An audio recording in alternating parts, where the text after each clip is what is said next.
Live from Fargo and serving you on TV, online, and on the go.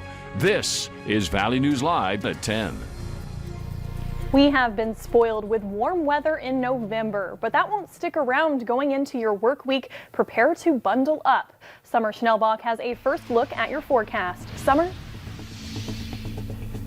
Katie, bundle up is right. Things are finally looking quiet now after a very windy day, but we actually have that wind to thank for warming us up today. Some places even broke records for high temperatures, including Fargo and Grand Forks. Right now, temperatures are still mild out across Bemidji and Wadena, both sitting at 57 degrees, 61 in Baudette, and Baudette also broke a high temperature record for today. Currently 47 in Fargo, 42 in Grand Forks, cooler air to the west, 37 in Jamestown, 35 in Devil's Lake, and temperatures will continue to fall. Here's a snapshot of your temperatures by midnight, ranging from the 40s, a couple of 50s to lower 30s. And we have the typical nighttime pattern of falling temperatures, but the kicker is temperatures won't start rising by tomorrow morning. They will continue to fall all day long. So I'll let you know just how cold we're going to be for tomorrow and the rest of the week. All right, well, thank you so much, Summer. A Fargo man is dead after an airplane crashed in rural Dunn County, 8 miles southeast of Dunn Center. Officials say the pilot, 43-year-old Christopher Hans, took off in the dark from a private runway in the fog. Moments later, the plane crashed into the side of an adjacent hill. Hans died on scene due to injuries from the crash. We have an update on a crash that killed a Fargo man yesterday near Buxton. Officials have identified the man as 26-year-old Damon Williams. Around noon, Williams was headed south on I-29 when he rear-ended a semi. Williams was declared dead on the scene. The driver of the semi was not hurt.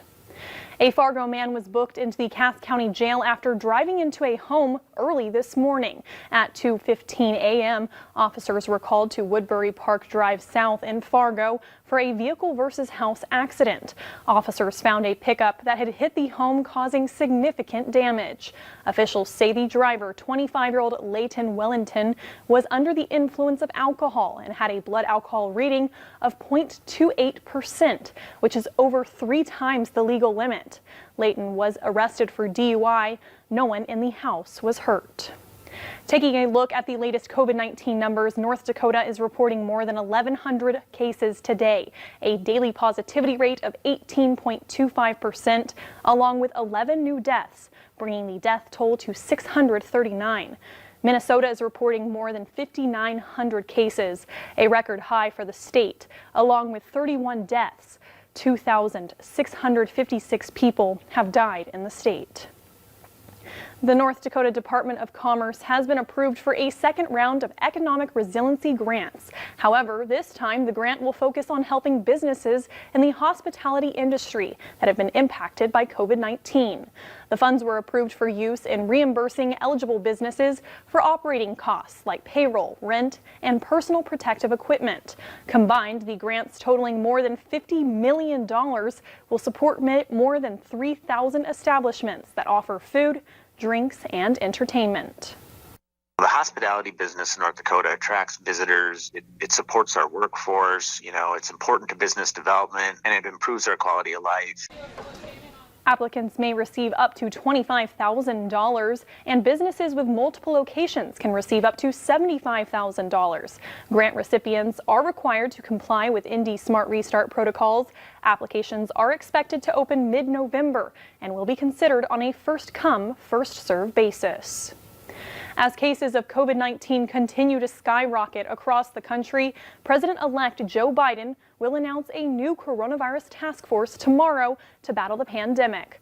Lawyers for President Donald Trump, meanwhile, will head to court Monday, challenging the outcome of the election. This as a few states prepare for recounts. Jennifer Johnson has more. The day after his victory speech, President-elect Joe Biden went to church and later visited his son Beau's grave. President Trump golfed while Biden supporters celebrated across the country. On Monday, Trump campaign lawyers will go to court challenging the election results. A few battleground states are ready to count again. Candidates have the ability to request a recount after the election. We are preparing for that. The Biden-Harris team will get down to work Monday, naming a new COVID-19 response team that will lay out a national strategy for beating the virus that has killed almost 240,000 Americans and infected over 10 million. They want to see President-elect Biden and Vice President-elect Harris move forward on their agenda and have the opportunity to do the work to get the virus under control and to get our economy back together. Some Republicans are concerned about the country and world's reaction to President Trump's continued claims without evidence of fraud in the election. I think when you say that the election was corrupt or stolen or rigged, that's unfortunately rhetoric that gets picked up by authoritarians around the world. But President Trump isn't backing down. While the Biden-Harris team looks to transition to the White House, the president's team is still fighting to keep him there. Jennifer Johnson, NBC News, Washington. The Biden-Harris team says their COVID-19 action plan will go into effect January 20th, 2021 on Inauguration Day. With the election wrapping up, states are preparing for the latest round of federal aid for COVID-19. There had been talks in Washington, D.C. about a possible deal before Election Day, but that didn't happen. So now governors are waiting for what could come later. During his recent COVID briefing, Governor Doug Burgum said he hopes the next relief package includes more flexibility for states to spend that money how they want and more funding for the National Guard. That changes the economics for the state, but it also changes the economics for an individual guardsman in terms of how they log their time and federal benefits. And I think the nation would be well served if those federal National Guard benefits were part of that package. That's something that would be really important in North Dakota. North Dakota has relied heavily on the National Guard to conduct mass testing across the state. A significant portion of federal dollars for the National Guard runs out on December 15th. Valley News Live is teaming up again with the Great Plains Food Bank for another virtual food drive. It'll help families in need around the FM area. Every $50 donation provides 150 meals to those who need it most. To find out more, download our free VNL News app. Look for the virtual food drive and click to donate. Still ahead tonight, honoring Alex Trebek, the beloved host of Jeopardy! As of 10:33 p.m. are looking very similar to what we'll see for high temperatures going into your Monday. Coming up, I'll let you know when we will see those high temperatures tomorrow.